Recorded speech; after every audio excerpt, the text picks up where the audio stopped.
viewers, it is my pleasure to welcome you to this latest edition of the news here on Rwanda Television. My name is Serge Hori. We'll start with the headlines. The Chief of Defense Staff of the Gambia Armed Forces has visited the Rwanda Defense Force Command and Staff College. Members of the East African Legislative Assembly have commended Rwanda for the significant progress made in establishing laws on safety in the country's mining sector. And on the international scene, Kenya is in mourning following the death of former Prime Minister Raila Odinga.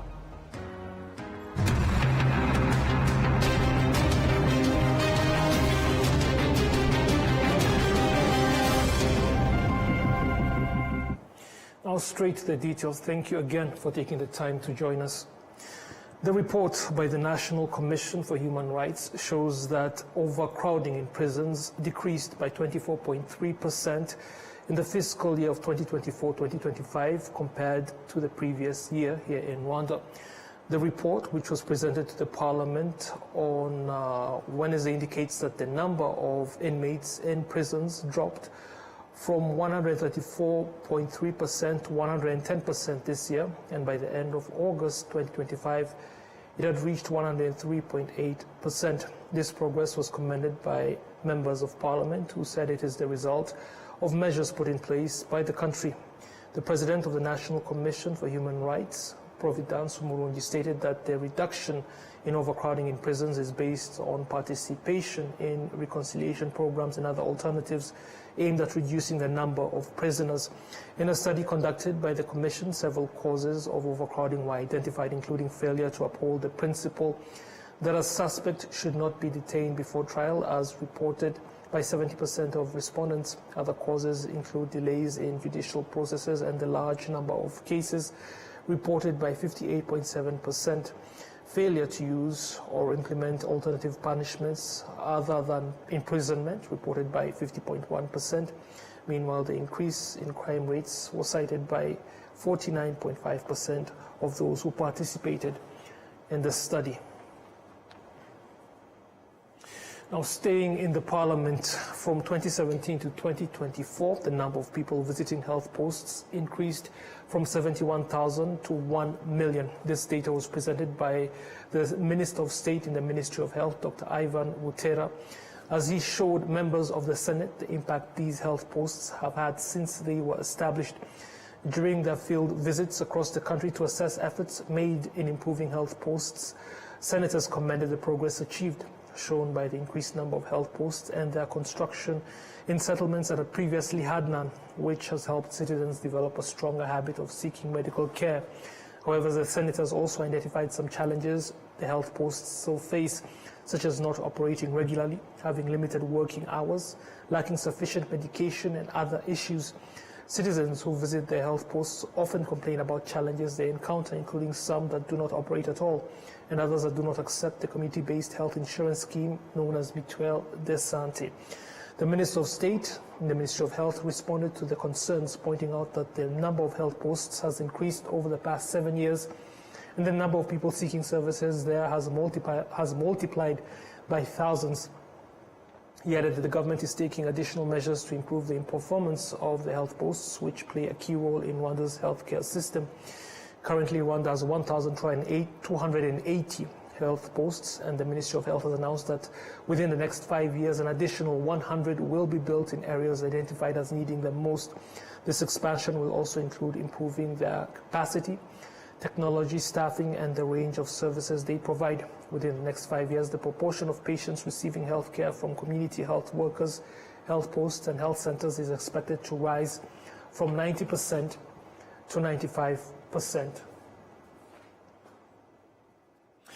Now, as we noted in the headlines, the Chief of Defense Staff of the Gambia Armed Forces, that is Lieutenant General Mahamat O.A. Cham, on Wednesday visited the Rwanda Defense Force Command and Staff College at Nakinyama in Musanze District, that's in the northern province, and delivered a lecture of opportunity to the RDF Senior Command and Staff College Intake 14 on the topic Regional Cooperation, Strengthening African Solutions to African Problems. On his arrival, the general and his delegation were received by the commandant of the RDF CSC, Brigadier General Andrew Nyamvumba, together with the college's leadership. He was briefed on the vision of the college's and the college's mission, which is to nurture strategic leaders and critical thinkers for the Rwanda Defense Force and for partner nations across the globe.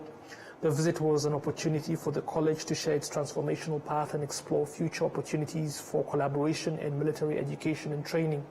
In his lecture, Lieutenant General Cham stressed that from the Sahel to the Horn of Africa, from the Great Lakes to the Atlantic coast, African nations face an array of threats. I stand before you today deeply honored to deliver this lecture at one of Africa's most prestigious military institutions, the Rwanda Defense Force Command and Staff College. This is not merely a college, it is a cradle of excellence, where discipline, intellect, and innovation converge to produce leaders who embody the finest traditions of African military professionalism.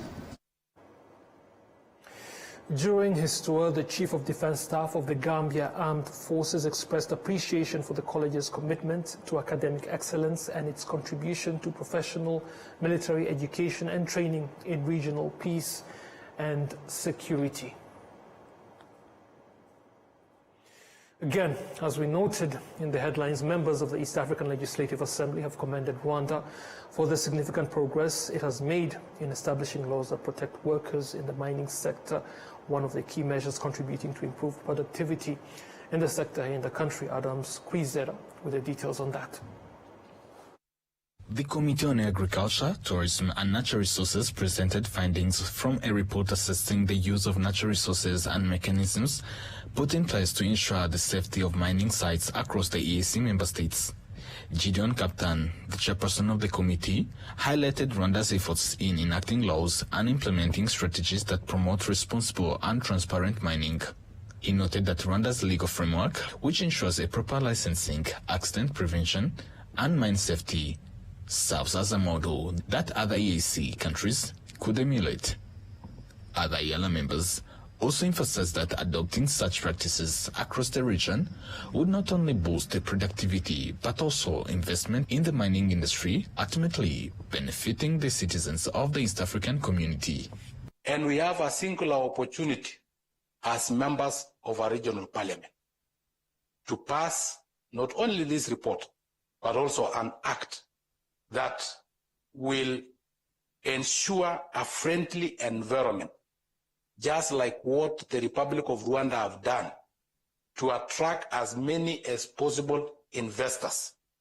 Because through investors, we'll get taxes, we'll get community social responsibility projects, we will also be able to get employment for our young generation, because Africa have the youngest generation, Honorable Speaker. The Assembly members further stressed that if EAC countries adopt policies allowing industries to add value to mineral products, it would significantly strengthen the region's economy. Revenues.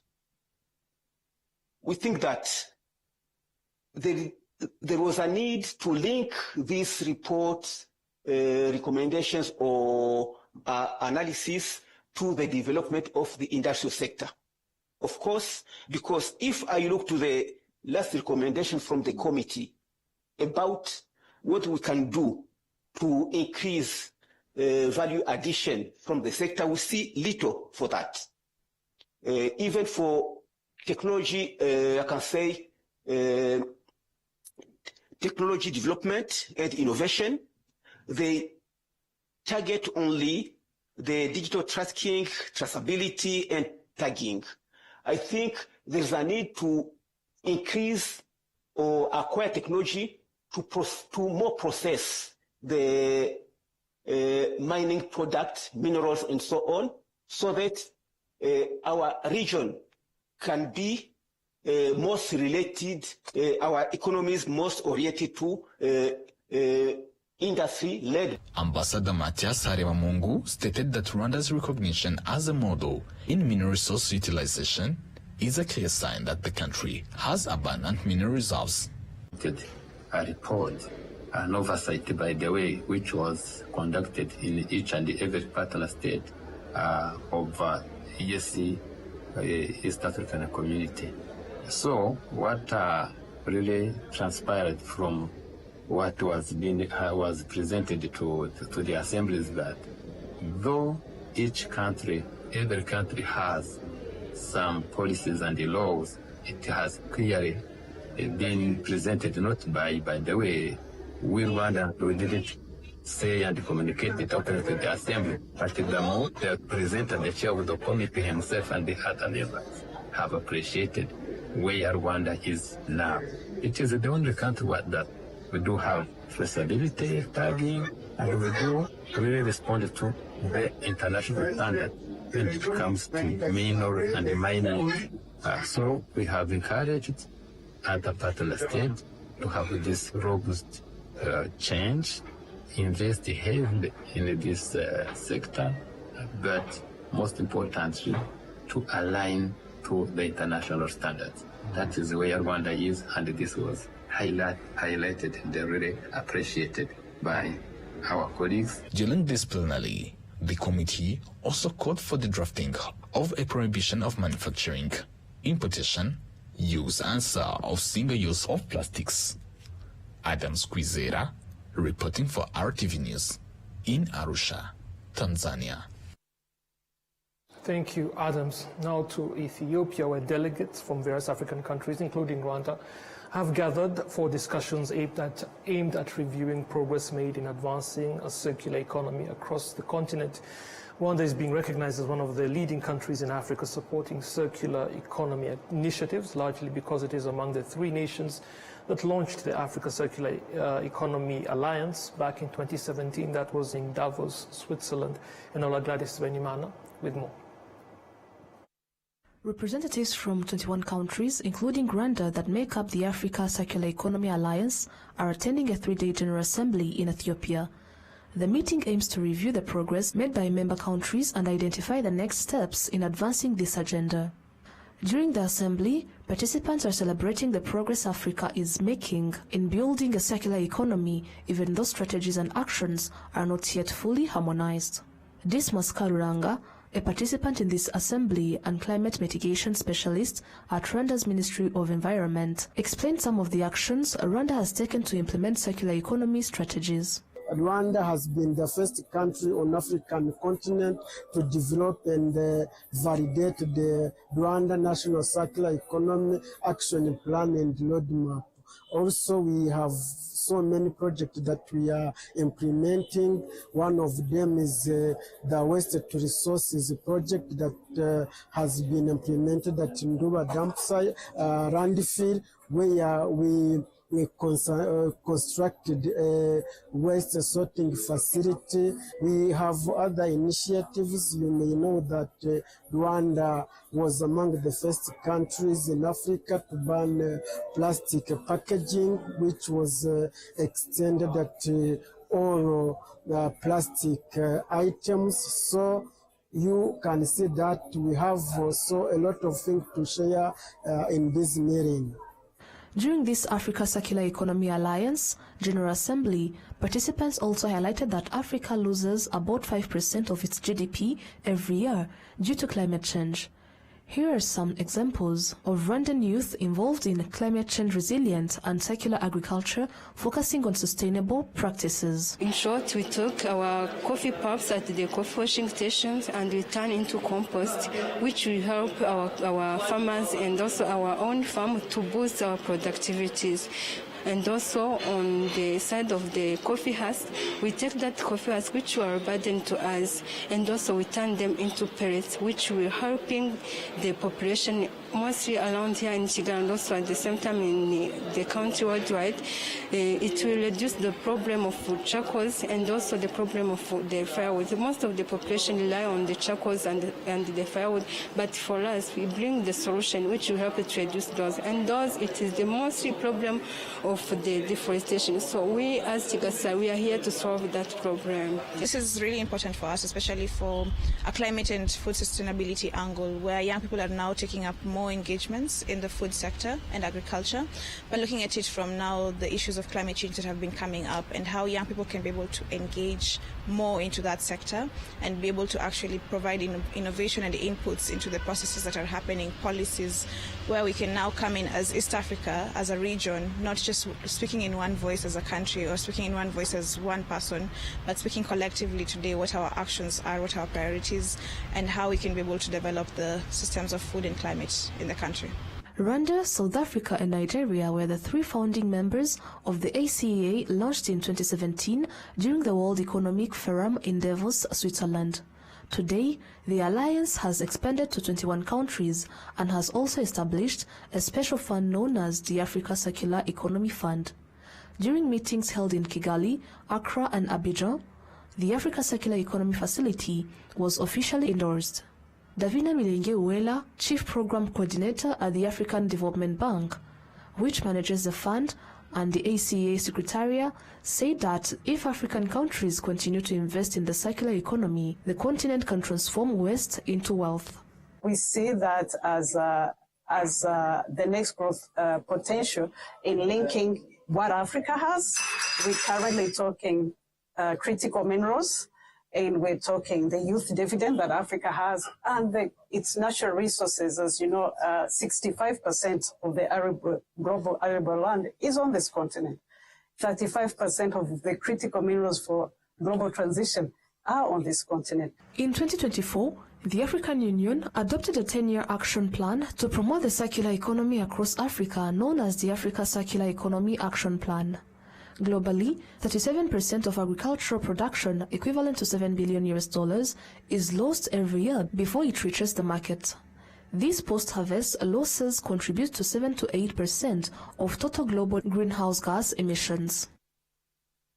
Thank you, Enola. Now, on Saturday, Rwanda will be hosting the semi-final round of the BPR KCB East Africa Golf Tour, which will bring together more than 200 players from across countries in the region. The event will take place at the Kigali Golf Resort and Villas and will bring together different categories of golfers from East African countries. We're expecting over 200 golfers from the region, which is super exciting. Sort of unprecedented, actually, to have those numbers here. But for us as Rwandan golfers, we're always so proud to showcase what we have here in terms of the property. It's a 5-star property. We always get so much praise when we have visitors here. But those conversations don't end on the course. Those conversations continue into the boardroom. All these people that come, we end up networking with them. We end up talking about business opportunities. Every time I play with somebody who's not from here, they always ask me, what's happening there? Which property is coming up now? How can we buy? What are the rates?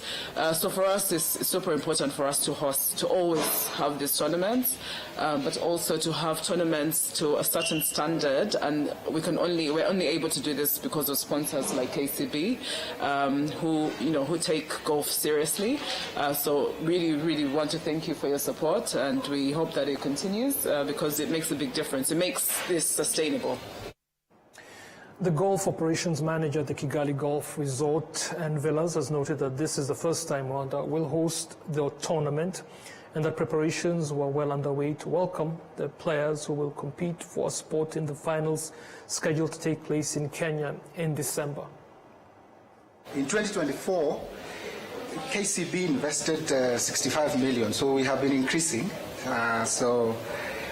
To your point is that we like growing the sport, and so it helps us to look at it in the way it is. It's Rwa in the green, and to Rwa in the green means a lion cannot be in the desert. And a sustainable environment for a lion can only be in a place like this where it is green and sustainable. In 2025, where we are now, we have injected 80 million Kenyan shillings, and this included about 30 legs across Kenya, 16, and now Rwanda, Tanzania, Burundi, and Uganda.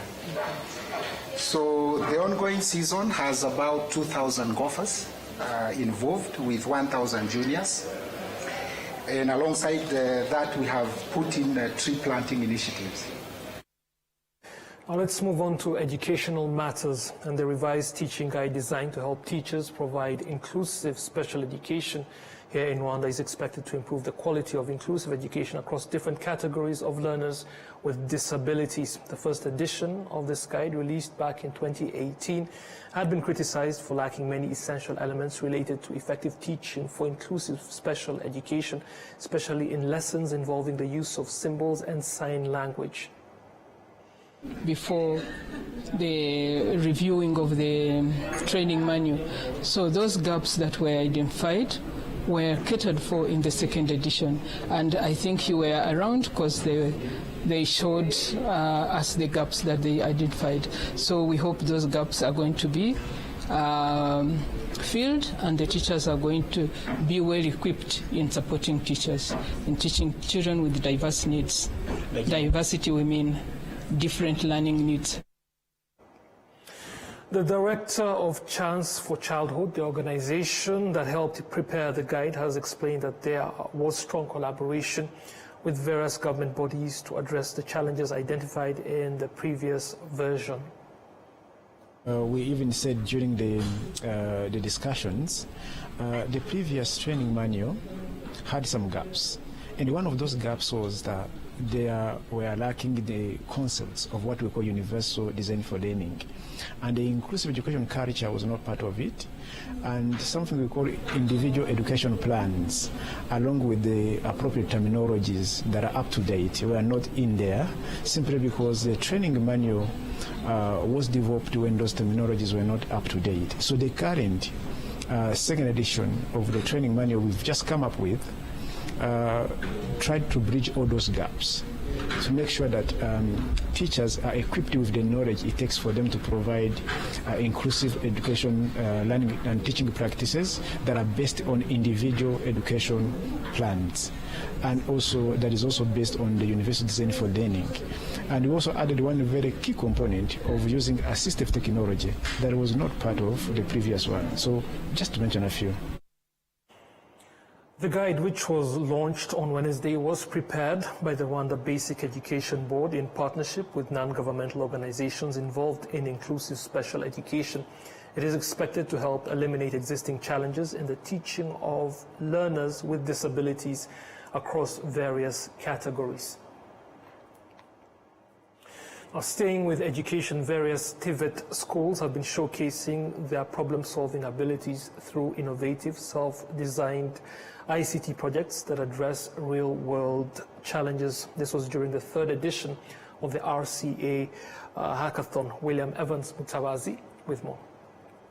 The hackathon, which brought together 20 teams comprising of 96 students from different schools, featured innovative technology-oriented solutions ranging from agriculture, medical, climate-smart transportation, and others.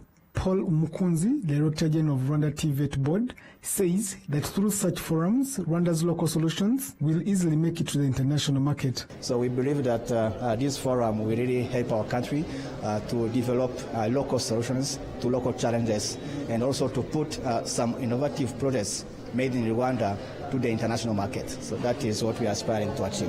16-year-old Teta Angel Blaze, together with her team, showcasing a project to help people find lost documents easily, says the hackathon has taught her more than just coding. Yes, our project is mainly here to bridge the gap between lost documents and their rightful owner.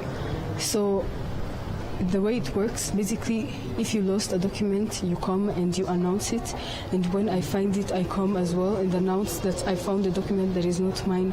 I upload an image, and then AI tries to make it secure by extracting the data and validating the ID card, for instance, as the writer's, as a real ID and not a fraud one. And then after that, if there is a match between the loser and the finder, the loser is instantly notified that there is a document that might have been found and it is theirs. I'm very happy. I'm greatly happy about this event of Hackathon because it taught me not only knowing the codes and programming, but also knowing to compute skills, communicate with people and learn from their experiences, because you find that in your team you're going to have people who are more advanced than you and you have to learn from them. Ken Chirenga, aged 19, leads a team who worked on a water management system with leak detection sensors and automated valve control. This project became the best, and according to Chirenga, they plan to work with WASAC to scale their project. Come from Team Smart 10, which is basically about a leakage detection system and water monitoring for the water distribution systems. This competition is very important because when you enter this competition, you bring like a project you don't think that you can do. You evolve, you learn, you grow, because it demands you to work. So we are mainly focused on the water distribution system, e.g. WASAC, so that we can be able to partner with them and continue scaling our application. For all the showcased projects to be sustainable and of real value to Rwandans, the Director General of RwandaTV Board invited all public and private institutions and businesses to identify some of the projects that align with their services or challenges and birth meaningful partnerships with them. Yeah, for sustainability, we really want to encourage all public institutions, so private sectors and companies. As you have seen, we have invited all of them. So most of the Rwandan ministries are represented here. Government institutions are represented. The private sector is represented, because we want really all these stakeholders to have a look at these innovations and to see if they can be used in their own businesses, if they can be used to solve issues and challenges we are still facing in various economic sectors. And we call upon all these stakeholders to really support these young innovators and to make sure that wherever they find these solutions applicable to their own daily activities, to take them, implement them, and support these innovators. Using information and communication technology, ICT, Rwanda plans to transition into a knowledge-based upper middle income economy by 2035 and a high income one by 2050. William Evans, RwandaTV News.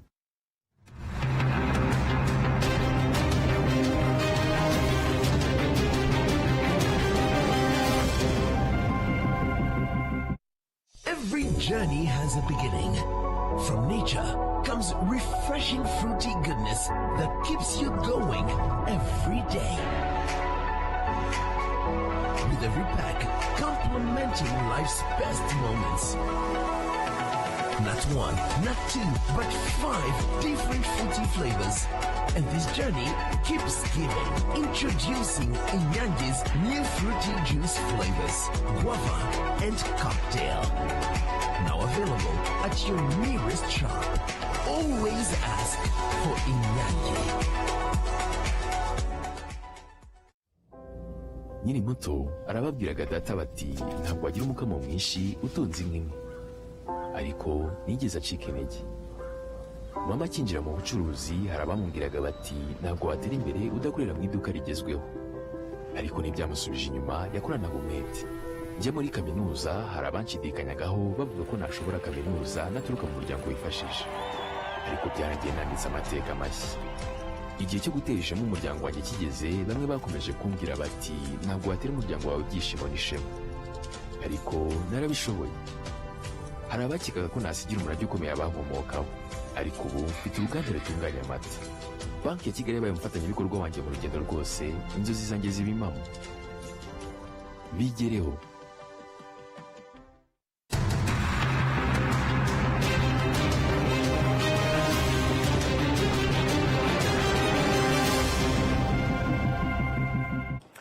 Welcome back. Kenya is in mourning following the death of former Prime Minister Raila Odinga, a towering figure in the country's political landscape who ran for the presidency 5 times over 3 decades. Odinga died on Wednesday in India after suffering a heart attack. African News with more. Kenya is mourning the death of former Prime Minister Raila Odinga, a towering figure in the nation's politics who sought the presidency 5 times over 3 decades.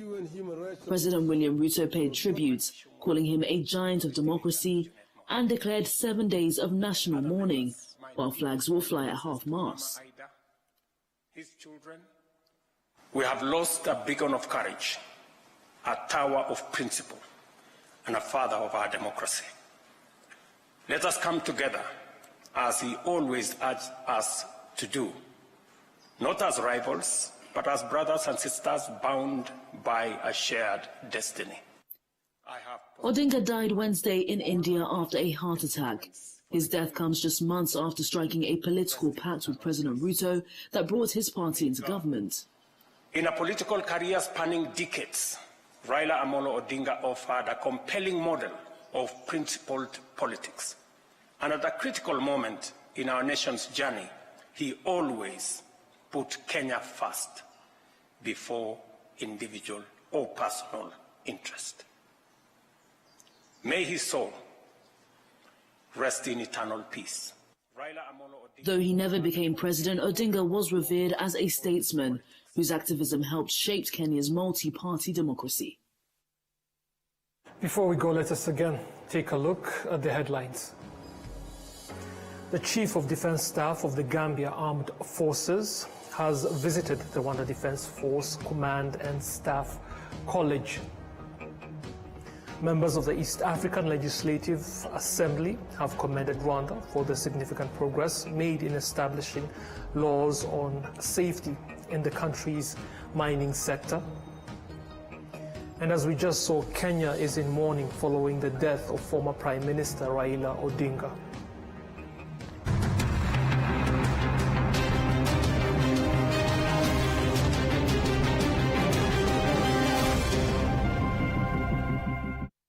I'm glad you're able to join us for this edition. Join Martina Avera for the next one, and I'll be seeing you soon again. Goodbye.